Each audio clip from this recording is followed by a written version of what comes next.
ஆலய தீப அன்பர்களுக்கு என்னுடைய மனமார்ந்த நன்றிகளும் வணக்கங்களும். இந்த ஆலய தீபத்தில் வரும் வீடியோக்களை எந்த வீடியோவையும் நீங்கள் ஸ்கிப் பண்ணிடாதீங்க. ஏன்னா ஜோதிட ரீதியாகவும் வாஸ்து ரீதியாகவும் எண்கணித ரீதியாகவும் உங்களுக்கு ஆன்மீகம் சம்பந்தப்பட்ட அத்தனை குழப்பங்களுமே உங்களுக்கு தீர்த்து கொடுத்துட்ருக்காங்க. ஏன்னா இவங்க மக்களுக்கு ஏதாவது நல்லது செய்யணும் அப்படிங்கிறது அவங்களோட எண்ணங்கள் இருந்தது. அப்போது நம்ம ஒரு ஆன்மீகம் சம்மந்தப்பட்ட விஷயங்களை நமக்கு மக்களுக்கு புகுத்தி நிறைய பேர்த்தினுடைய வாழ்க்கையை சரி செய்யலாம். ஏன்னா நம்மளால் நேரில் போய் பண்ண முடியாது, நம்ம மூலிமா இந்த வீடியோ மூலிமா தெரிஞ்சுக்கிட்டு அப்படிங்கிறக்காக இந்த ஆலய தீபம் உங்களுக்கு ஒரு அற்புதமான இந்த சேனலை கொடுத்துருக்காங்க. இந்த சேனலை அவங்க ஒளிபரப்புறதுனால எனக்கும் ஒரு நல்ல நன்மை, உங்களுக்கும் ஏகப்பட்ட நன்மைகள் இருக்குது. தயவு செஞ்சு இந்த வீடியோ சப்ஸ்கிரைப் பண்ணிக்கோங்க. அது மட்டும் இல்லாமல் உற்றார் உறவினர்கள் நண்பர்கள் அனைவருக்கும் தெரியப்படுத்தி அவங்களையும் சப்ஸ்கிரைப் பண்ண சொல்லுங்கள். அதனால் மேலும் இந்த சேனலும் வளரணும், நம்மளும் நல்லபடியாக மேலே வளரணும். வாங்க இந்த வீடியோக்குள்ளே போகலாம். இன்றைக்கி இருக்கிற காலகட்டத்தில் நமக்கு பணங்கிறது ஒரு முக்கியமான ஒன்று. இந்த பணத்தை நம்ம எப்படி உருவாக்குறது? நம்ம ஒரு தொழில் செஞ்சாலும் சரியான முறையில் பண்ண முடியல, அல்லது ஏதாவது வேலைக்கு போனாலும் நம்மளால் இன்றைக்கி இருக்கிற காலகட்டத்தில் நம்ம வாங்குகிற சம்பளம் நம்ம குடும்பத்தினுடைய செலவுக்கே நமக்கு பத்தலை. அப்போ இந்த வருமானத்தை பெருக்கிறது எப்படி? நிறைய பேர் யோசிப்பாங்க, நம்ம ஏற்கனவே ஏகப்பட்ட கடன் ஆயிடுச்சு அப்படின்னு சொல்லுவாங்க. இந்த கடன் ஆயிடுச்சுன்னு உங்கள் வாயிலிருந்து நீங்கள் தயவு செஞ்சு சொல்லாதீங்க. என்னுடைய வருமானத்தை அதிகப்படுத்தணும், அதுக்கு என்ன பண்ணணும்னு மட்டும் யோசிங்க. உங்களோட வாழ்க்கை கண்டிப்பாக சிறப்பாக அமையும். ஏன்னா இந்த கடன் ஒன்று இருக்குது அப்படின்னு நீங்கள் யோசிக்காதீங்க. எப்பயுமே வருமானம் அதிகமாச்சுனாக்க ஆட்டோமேட்டிக்காக உங்களுடைய பணம், கடன் இருந்துச்சுன்னா அது குறைஞ்சிரும். உங்களுடைய வருமானம் அதிகமாகும் போது உங்களுக்கு ஆட்டோமேட்டிக்காக போய் கொடுக்க வேண்டிய இடத்துக்கு ஆட்டோமேட்டிக்காக போயிடும். அதுக்கப்புறம் உங்களுக்கு சேர வேண்டிய பணம் உங்களுக்கு சேரும். அப்போ நான் அந்த பணம் சேர்றதுக்கு நான் என்ன பண்ணணும்? இந்த கடனை அடைக்கணும். எப்படி அடைக்க முடியும்? ஏற்கனவே இந்த வாங்கி வச்சிருக்கிற கடனுக்கு வட்டியே என்னால் கட்ட முடியல. அப்போ நான் குடும்பத்தை எப்படி காப்பாற்றுறது? இந்த கடனை எப்படி அடைக்கிறது அப்படின்னு யோசிக்காதீங்க. இதுக்கு நீங்கள் ஒரே ஒரு தீர்வு தாங்க. உங்கள் வீட்டினுடைய வடமேற்கு பகுதியில் இருக்கிற தவறை சரி செஞ்சிட்டீங்க அப்படின்னாவே உங்கள் வாழ்க்கையில் நீங்கள் என்ன தொழில் செஞ்சீங்கனாலும் சரி, அல்லது தொழிலை உங்களால் திறன்பட செய்ய முடியல.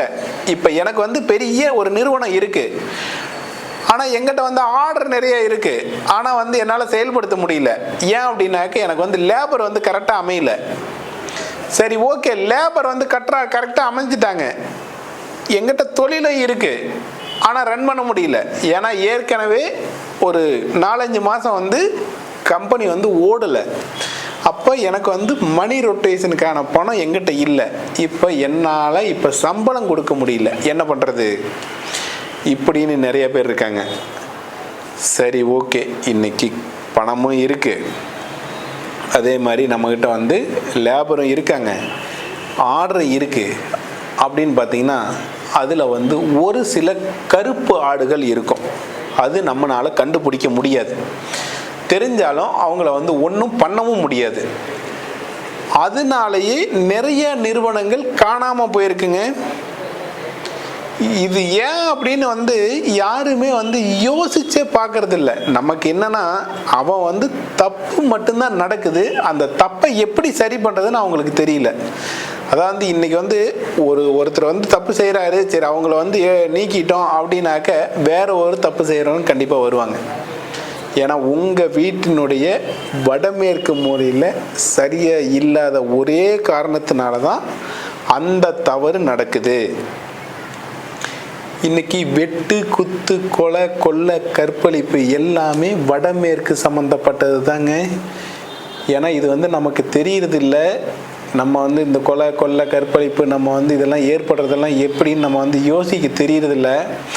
உங்கள் வீட்டினுடைய வடமேற்கு பகுதி வந்து சரியாக இருந்துச்சுனாக்கா அவங்க கொலை செய்யவும் போக மாட்டாங்க, கொள்ளையடிக்கவும் போக மாட்டாங்க, பணம் ஏமாற்றவும் மாட்டாங்க, ஏமாறவும் மாட்டாங்க.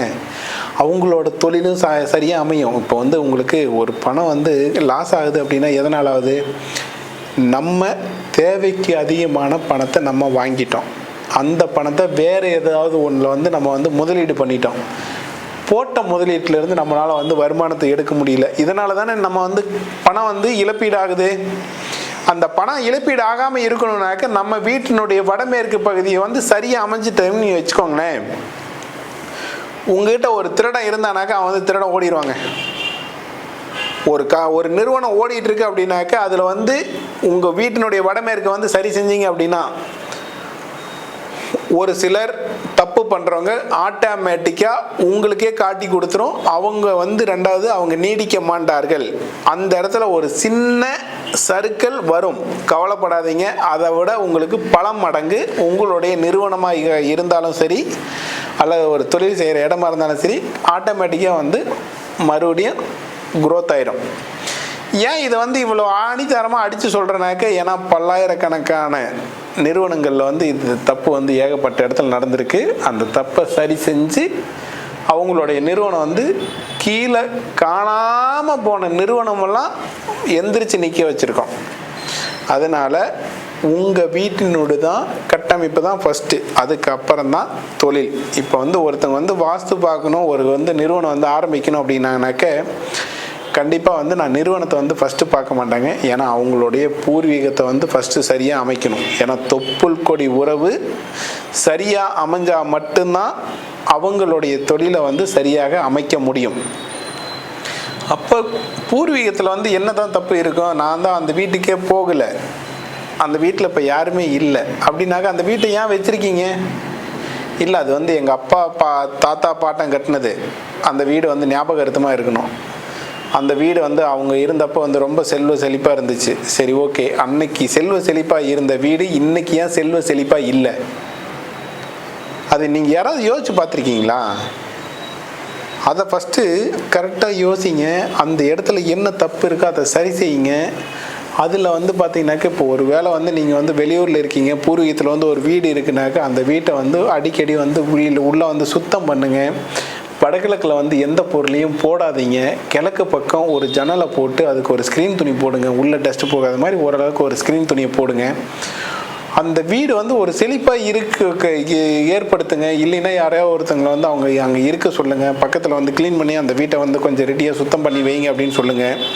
கண்டிப்பாக உங்களுடைய பூர்வீகத்தை வந்து நீங்கள் சரியாக அமைச்சிட்டிங்கன்னு வச்சுக்கோங்களேன், உங்களுடைய தொழிலாக இருந்தாலும் சரி, உங்கள் வாழ்க்கைக்குள்ளே இருக்கிற குழப்பங்களாக இருந்தாலும் சரிங்க, கண்டிப்பாக வந்து வாழ்க்கை நல்லபடியாக வரும். நீங்கள் இருக்கிற இடத்துல வந்து சரி பண்ணிட்டா போதுமான்னு நினைக்கிறீங்க நிறைய பேர். உங்களுடைய பூர்வீக இடத்துல வந்து தப்பு இல்லாமல் நீங்கள் இருக்கிற இடத்துல வந்து தப்பு வராதுங்க. நீங்கள் பூர்வீக இடத்த வந்து சரியாக அமைக்காமல் இங்கே என்ன சரி பண்ணிங்கனாலும் உங்களோட வாழ்க்கையில் வந்து கண்டிப்பாக சரியாகாது. உங்களோட பூர்வீக வீட்டை ஃபஸ்ட்டு ரெடி பண்ணுங்கள், அதுக்கப்புறம் நீங்கள் இருக்கிற இடத்த சரி பண்ணுங்கள், உங்களோட தொழிலை அதுக்கப்புறம் சரியாக அமைங்க. உங்களோட வாழ்க்கை வந்து கண்டிப்பாக சிறப்பாக அமையும். உங்களுக்கு வாஸ்துல வந்து வாஸ்துனாக்கு நீங்கள் வந்து சும்மா நினச்சிட்டு இருக்கீங்க. உங்களுடைய உயிர் வந்து உங்களுடைய வீடுங்க, அது வந்து யாருக்குமே தெரியறதில்ல. உங்களுடைய உயிர் வந்து உங்கள் வீடு தான் பிடிச்சி வச்சிருக்கு. உங்களுடைய நல்லதாக இருந்தாலும் சரி, கெட்டதாக இருந்தாலும் சரி, அந்த வீட்டினுடைய அமைப்பு தான் உங்களை ஏற்படுத்துது. இப்போ நம்ம வந்து ஒரு பங்கு சந்தையின் நிறுவனத்தில் வந்து நிறைய பேர் வந்து இன்வெஸ்ட் பண்ணுறாங்க. இன்வெஸ்ட் பண்ணி கொஞ்ச நாளைக்கு வந்து பார்த்தீங்கன்னாக்கா அதில் வந்து நல்ல வருமானம் வர மாதிரி தெரியுது. அதுக்கு அப்புறம் பார்த்தீங்கன்னா கண்ணுக்கே தெரியாமல் அந்த பணம் காணாமல் போயிடுது. அதே மாதிரி ஒரு சீட்டு கம்பெனி நடத்துகிறாங்க, நல்லபடியாக நடத்தணுங்கிறது அவங்களோட எண்ணங்கள். அவங்களுக்கு வந்து அந்த பணத்தை ஏமாற்றணும், ஓடி போகணுங்கிறது அவங்களோட எண்ணங்கள் இல்லை. ஒரு 10 பேர் சேர்ந்து அந்த சீட்டு கம்பெனி வந்து நடத்துறதுக்காக வந்து ஒரு குரூப் பண்ணி நடத்திட்டு இருக்காங்க. அதில் 10 பேர்த்துல 8 பேர் பணம் கட்டிட்டாங்க, 2 பேர் பணம் கட்டலை. அப்போ அந்த 2 பேர்த்தினுடைய பணம் வந்து அந்த சீட்டு நடத்துகிறவங்க தான் பணத்தை கட்டுற சூழ்நிலை ஆகுது. அப்போ 2 பேர்த்துக்கு வந்து அவங்களால பணம் கொடுக்க முடியறதில்ல. இந்த மாதிரி ஒரு 4-5 குரூப் நடத்தும் போது அதுவே ஒரு பெரிய தொகையாக ஆயிடுது. அதனால சொல்கிறாங்க சீட்டு கம்பெனி நடத்தி அவங்க வந்து பணம் ஆர்டர் பண்ணிட்டு போயிட்டாங்க அப்படின்ட்டு. அது காரணமே கிடையாது. ஏன்னா பிறக்கும்போது யாருமே கெட்டவங்களாகவும் பிறக்கறதில்ல, இல்லை நல்லவங்களாகவும் வாழ்கிறதில்ல. அந்த இடம் அந்த சூழலை அதை ஏற்படுத்தி கொடுக்குதுங்க.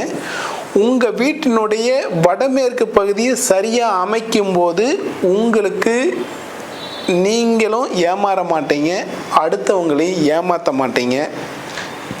அதே மாதிரி இந்த வெட்டு குத்து கொலை கொள்ளை கற்பழிப்பு இந்த பிரச்சனைகள் எல்லாமே வடமேற்கு மூலையினுடைய கட்டமைப்பை வந்து சரியாக அமைச்சிட்டிங்கனாக்க இந்த பிரச்சனைகள் வராது. வாஸ்து பற்றின கேள்விகளோ வாழ்வியல் சம்பந்தமான குழப்பங்களோ இருக்கும் பட்சத்தில் கீழே இருக்கிற நம்பருக்கு தொடர்பு கொள்ளுங்கள். நன்றி. மீண்டும் அடுத்த பதிவில் சந்திப்போம்.